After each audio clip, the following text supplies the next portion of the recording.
Yan, ginagawa mo. Nanginginig yung ano. Masira yan eh. Ginagawa mo iyan. Gigil si Ian eh. Gigil na gigil ano.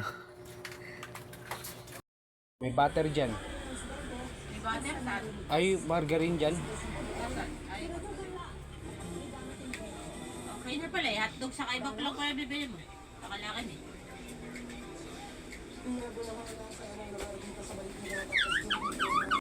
Wala overnight solution dito. Kung i-expect ng mga kababayan natin, masusolusyonan to ng isang taon. Nananaginip sa tayo na, hindi mangyayari. This will take time. So, ibig sabihin, kapag ginawa natin ang tama,